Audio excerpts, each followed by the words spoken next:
Good afternoon. I'm here with my guest, Christopher Reilley. I think, Chris, you were on here many years ago, or quite a few years ago. That's right, yeah. And Chris has a new book out from our really great publishing house, Big Table Publishing, by Robin Stratton, who now has offices in Boston area and in San Francisco. And in San Francisco. She's bi-coastal. And we've both been published by her, and I'm grateful that we were. And I was going to ask you, Chris, we're going to talk about your book, Night Stanzas, right? I hope so. Yes, and so I was going to, let me just see if this is working here. Okay. Oh. I was going to ask you, this is a book of love and lust and all that stuff, right? And all loss, that stuff, all that juicy stuff. And it takes a lot of courage, really, to traverse the shoals of love, because they are rocky. I mean, those shoals are full of cliche. How did you avoid that? And why did you choose to do love?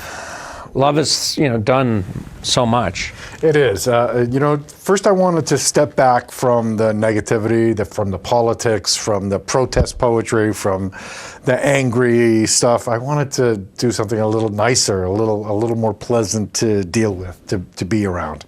And love certainly qualifies. But when I was going through the things that I had written, looking to see if I had enough for a full-length manuscript or whether I was going to do another chapbook, I did notice that most of the stuff that I had written, fully 75–80% of what I had written, had to do with love in one form or another. So that became the germ of an idea for a theme. I decided on romantic love, and so I edited out the filial love, the maternal love, and stuff like that, to just down to the romantic love between men and women, between two individuals, between two like-minded souls. And just in trying to find some order to the chaos, I grouped them into poems of looking, poems of loving, and poems of loss. And they sort of fell into that natural arc, much like many relationships. Mm-hmm. And you try, and like I said, the cliche is always a problem with it. It absolutely is. Avoid them like the plague, as they say. There's so many different ways to describe it, and it's unique and individual to the reader, and that's kind of the point. The stuff that you don't say explicitly, that you infer to or refer to, that the reader has to invest of themselves into the poem in order to parse your words and make sense of what you're saying, that's the part that makes it personal and come alive to that person. And that's the part that speaks to them, which is part of the conversation we're trying to have, So I avoided standard language and lingo. I mean, I think I only dropped the F-bomb once in the whole book. It's not about even though there's a lot of erotica there, it's not about the vulgarity of sex. It's not about the titillation. That is just a big part of the whys and the wherefores that we chase romance in the first place. Now, in the poem "Do Not Speak," you capture a glimpse of a nocturnal nude body and speak of living in the moment, passions without the machinations of the mind. So maybe you can read that to us and maybe discuss it a bit, the process in that. You want to read that poem from us? Sure. Let's see. That's obviously in the looking for love section. Where is it? Do not speak. Oh, that's early. That's on 16. Yeah. Okay. Oh, no. It's not on 16. It's actually not right. Where is it? I thought it said it was on 16. Well, that's embarrassing. There it is. Do not speak. It's on 13. Do not speak. In the dusk-lit room, I had a short peek at ecstasy. Your naked body like a goddess reclining. Unaware of my eyes, you reach for your clothes. naturally, as I beg you not to waste these hours talking of the past or speculating on the future. We're together, you and I, and there's nothing more I would ask. I feel your breath on my cheek. Hold me close. Leave the final sentence to the earth. Maybe talk a bit about the poem and how it came to you. Well, it's about living in the moment. Again, it's about part of the dance that we all do. A lot of times it is assumed that you're dancing. You know what I mean? When men and women interact, there's always an underlying assumption between both of them that there is the potential for a romantic connection, liaison, almost regardless of who they are individually. When men and women come together, that is part of the even if they have no intention and they're married, they might think, "Oh, how would she?" You know. I think every man is being honest. Every woman admits to at least thinking about it. Yeah. Yeah, I'm sure women too. Yes, absolutely. The thought definitely crosses our minds as we meet people through the course of our day, and I think that's a friction, a little bit of the friction that drives society. I think that goes without saying. But when you do connect, it's important to disconnect from everything else in order to really connect. And that's what this is about. You know, don't worry about what happened yesterday or what might happen tomorrow. I'm sure that there are baggage, basically. Yeah, well, I'm sure that there are many lovers who have a lot of baggage that go along with it, whether they're in the wrong place at the wrong time or they're connected to somebody else and they're doing this illicitly. They have baggage that goes along with the act. Many of us act and behave in a certain way, which get us into the set of circumstances that we're looking for. And then once that happens for us, we don't know how to deal with the consequences or the fallout. So some people avoid it. Some people rush into it headlong, leaving rubble in their wake. Some people dance around it like ninjas. We all handle it in our own way. And that's kind of what the poem is about. Just leave when you're connected, just disconnect from everything else so that you can enjoy the moment of being connected. Now, you know, I wrote a blurb. You gave me the privilege of writing a blurb for this fine book, and I said it was sort of reminded me of the old Louis Armstrong song, "Take Your Shoes Off, It's Cold Outside." So there's a lot of juice in there, and a lot of really juicy stuff. Did you worry about that, or? I did. Yeah. My wife and I had a bunch of conversations about this. You know what I mean? Because I'm an eclectic writer. I write a lot of different things. I write copywriting and grant writing and technical writing for print. I write children's books. I write this. I write that. And she was definitely concerned that someone's doing a Google search for a children's book and they come across Night Stanzas or they come across some of the individual poems. Frankly, we're all grown-ups here. There's different facets to everything. So I chose not to use a pseudonym or a pen name and just put it out there. It is what it is. You know, it's interesting. I remember, you say your wife was worried that people would look you up and you say, what kind of guy is this? He's a children's writer. Same thing. I had a poetry book that came out and I wanted to, how we all wrestle with our fathers, the yin and yang. So I said, wrestling in the nude with my father. And then they said, well, all the porno sites would come up. They got rid of that, so it was just wrestling with my father. But, in the world of internet, a lot of things could... A lot of optics are everything. They don't... But look at, you think of, that's a good example. Shel Silverstein is a great example. So we all know him from his children's poetry, from his whimsical rhymes, but he was an ex-Marine. He was, drunken bar fighter. He was not a shy man. And he got into a lot of trouble on his own. He was more than just whimsical children's poems. Mm-hmm. You know what I mean? As we are complex people. Yeah. Yeah. Now, other than your wife, what were women's reactions to these poems? Well, you can read many of the blurbs on the back were from women, and so I got a very positive... Yeah, but from non-poet women or women who are just... So far, it has been terrific. It really has. A lot of the elements, a couple of times I've heard that women have said to me that that I was speaking directly to them. That was a thought that they had, and they didn't think any guy ever got it. The poem Poor Woman's Divorce, where she ends up killing her abusive ex, has gotten a couple of strong reactions. Positive, but still strong from a couple of different people. And men? Men sort of gravitate towards the titillation, towards the exploitive part of it, the juicy parts. They tend to focus on that, not so much the growth parts or the loving tenderness parts. Of course, it's only been out since November, so not all the votes are. And I'm sure you saw a lot of reactions at a recent reading you had in Worcester, where you now live. That's right. Yeah, last Sunday night, this past Sunday night, at Nick's on Millbury Street, where Sean makes the perfect martini. It's a terrific venue. It's a very very cool, very funky venue. That it's a regular reading every Sunday night. Worcester has a happening poetry scene. There's something happening almost all the time, and that's a regular thing on Sunday nights. So, always tell me, go ahead. I was going to say that. So the reaction from that crowd was very, very enthusiastic. Okay. Yeah.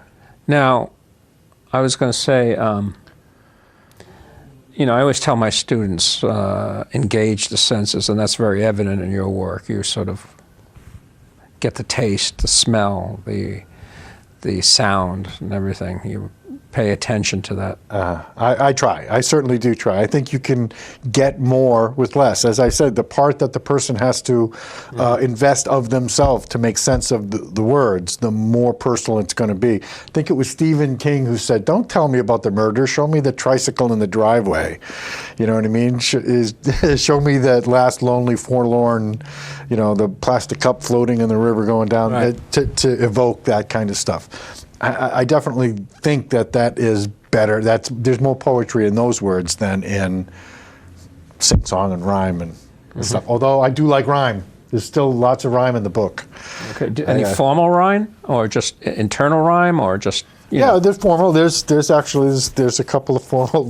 No, I mean, did you use form, like a sonnet? And absolutely. That's how I first got into poetry, was as a puzzle solver, as a testware troubleshooter kind of guy, and the forms fascinated me. Getting just the right scansion, the right meter, the right length, and having it still parse and read as actual paragraph and actual make sense, from limericks to ghazals to sonnets.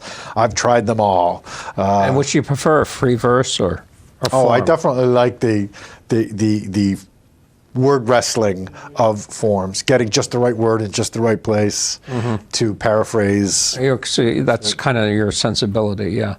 Definitely. Have you ever done a pantoum?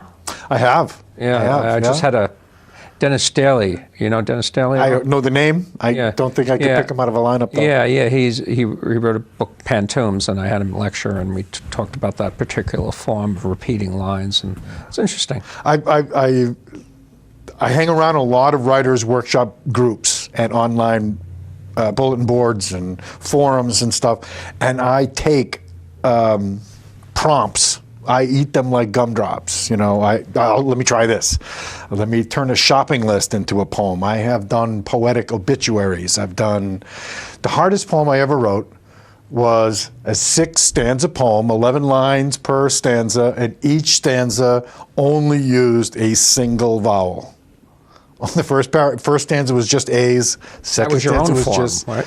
That was, I don't know what you would call it, but I tried it. It was the hardest poem I've ever written. It took me forever to get it right. So you don't think rhyme is restricting? In other words, for instance, a meter and all that's not restricting in a sense? On the contrary. Oh, absolutely. On the contrary. I mean, it's... sometimes you rhyme for the sake of rhyme, but the integrity of the poem is lost?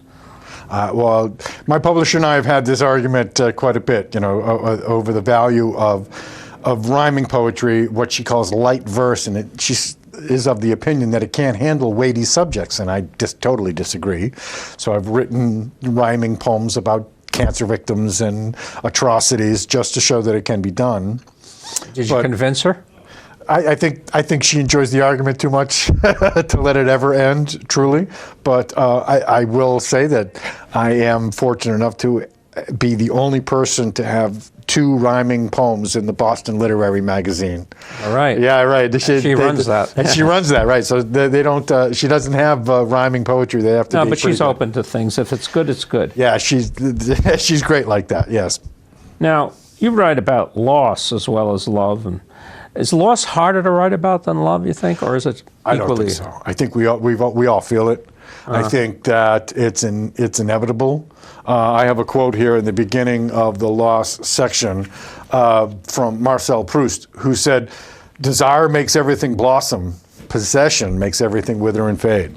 Yeah. There's nothing that we can have that we don't eventually lose, that isn't going away. The transience is part of what makes it special.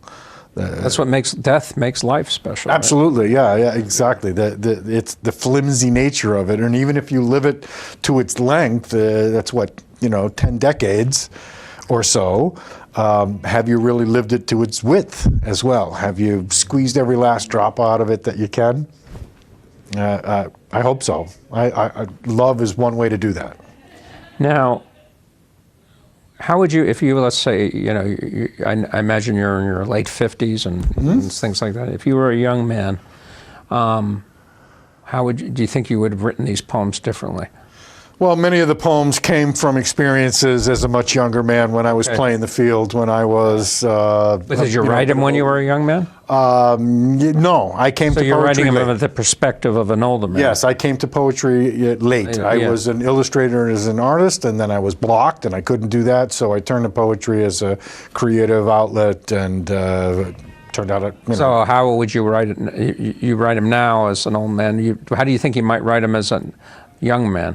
Well, obviously the perspective is different. I mean, as a younger man, you're the little engine that could, and you're basically, your singularity of thought is somewhat consuming. As you mature and you realize that there's more and what's really important, your values change, so your focus and your position changes. Okay. There's no way I could have appreciated some of the moments that I wrote about. I didn't appreciate them at the time. It's only in retrospect that they have the patina of nostalgia to be what I eventually wrote about, like My First Love or Danger Days or any of the poems that talk about my wild and reckless youth. There's a poem, The Precipice of Desire, which basically says, before I would have leapt in feet first and landed wherever I landed, now I'm just basically on the edge, being buffeted by the breezes, and being much more careful about how and when I commit myself. Time is more precious. I have less of it, so I realize what's more important. Now, so why don't we've got about 12 minutes to read from your work. And so whatever you choose to. But I did want to mention that you are now on the board of the Worcester Poetry Association. Worcester County Poetry Association. Worcester County, and you've given me the honor of being, you and the other gentleman have given me the honor of being a judge. And there are a lot of prestigious people who judged this. I was really... Absolutely. So I'm really honored.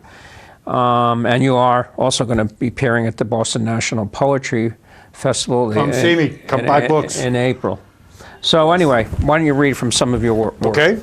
Well, like I said, the poems are broken up into poems of looking for love. That's where pretty much most of the erotica is. Being in love and the loss of love. But for our collective buzz, I think it's better off if we read them in reverse order, so that we start off mopey and weepy and we end up sweaty and groping in the dark. Okay. Okay? So I mentioned this one, Poor Woman's Divorce. This is from the loss section. Poor Woman's Divorce.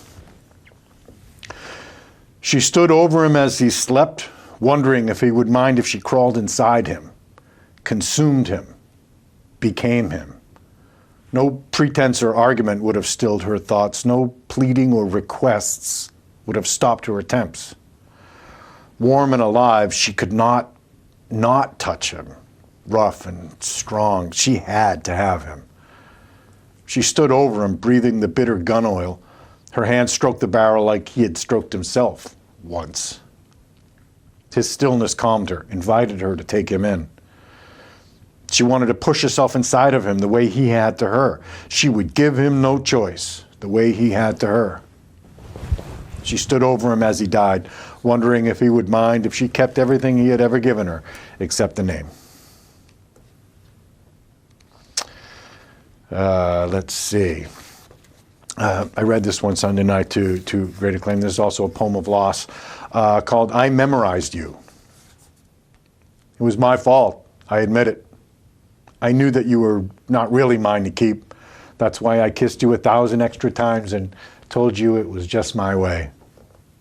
That's why I always gazed a few extra seconds before looking away, and why I stayed up all those nights to watch you sleep instead of getting any rest myself. I worked hard to memorize every curve and mark on your body so that when you left, I would not forget. I listened extra carefully when you spoke because I knew I would need to replay your voice when I'm alone. And that's why I told you I loved you so many times and held you as close as I did, pressing your body against my own, because I knew that someday my sheets would smell of you, but you would not be there. I would be alone. So I took in your warmth and looked at you with sadness, but never told you why. I watched you dream because I knew I would not get to watch you change and grow. And sometimes things are only built to break. I cherished you all I could, but you still left. And I'm starting to wish I never memorized you because now I cannot forget. I've learned you like the lyric to the best song ever, and you've been running through my head ever since.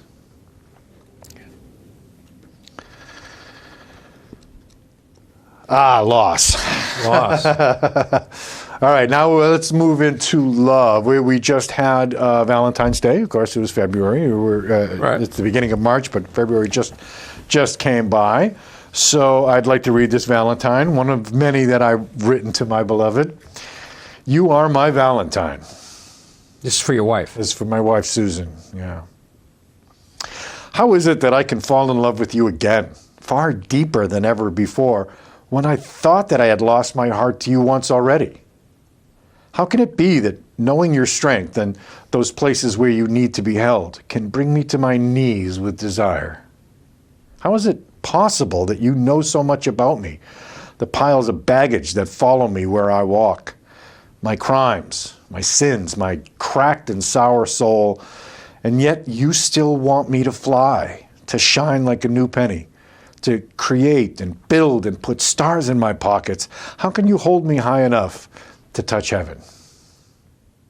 How can I celebrate those parts of you so dear, so secret, even you have not seen them as I have? The nape of your neck, soft and silken beneath your hair, the hollow where your shoulders cup into my hands, and lower, the curved cream that arches into my passion, or the spiraled sculpture of your ear and its honeyed taste. With these few words, let me cover the entire world. Let me decant my silvered shadow to reach everything in order to fulfill my heart's commands, my soul's demands. Let me give you my surrender and my dizzying triumph. Know deep within yourself that there is at least one soul who holds perfection in itself, wearing your shape. She must have liked that one. That one went over pretty good. That one did go over pretty good. Let's see. You got about 5 minutes. I got about 5 minutes. A little less. Okay. Let's see. This is an old one. This is actually one of the earliest poems I ever wrote, and it was one I worked on with my work group there from the Newton Writing Publishing Center. How do you know she loves you? If she says, "I love you" on the roller coaster, moments after she saw you soil your shirt, she loves you. If you find yourself at a karaoke bar and she insists on singing a duet, then she picks just you and I, but insists on singing the Eddie Rabbit part. And when it's over, says, "Let's have a big hand for Crystal Gale," while pointing to you, and she gives you a high five, she loves you. If she dances with your friends without looking at you, she loves you. If she hides your shoes because you're late for work and then makes you hunt for them and watches you grow angrier before she goes to the stove then flips it open to reveal the shoes, laughing as you lace them with a scowl. She loves you. If she calls you later in the afternoon just to ask, how those shoes working out for you? She loves you. If she wants you to see her playing with babies, showing you expressions that ask your opinion, she loves you. After she has seen your worst, whether it be drunk or foolish or both, if she waits a month or so before telling your friends, she loves you. If she never tells her friends, she loves you a lot. If she ever screams the words, I hate you, at you, she loves you, or she once did. If you try to get even for the shoes and hide something of hers, and of course she finds it, when she looks at you with eyes that hold no pity and says, I love you, she loves you.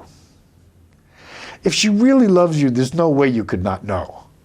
You'll wake up to find her staring at you, enter a room to find her smelling your shirt. She will call at any hour just to talk. She will laugh with you when your jokes are funny, or laugh at you when they're not. If she looks past all of your faults and keeps looking, she loves you.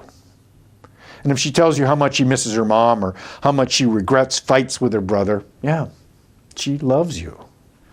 And if she tells you what you need to hear instead of what you want to hear, she not only loves you, she respects you. So it's a list poem, really. That was, in fact, I was just doing those list poems in school today with the kids, and it was they can be very effective. They can, yeah. There's well, there's a lot of different ways to build them, you know. We have limited time, but I was going to ask you, do you have a website, Chris? Well, yeah, I do have a blog for the poetry. It's chrisreilleypoems.blogspot.com. Okay, and tell us about this new business. Maybe there's people out there who, yeah. Well, it's freelance copywriting and technical writing for the printing industry, as well as grant research and writing for nonprofits.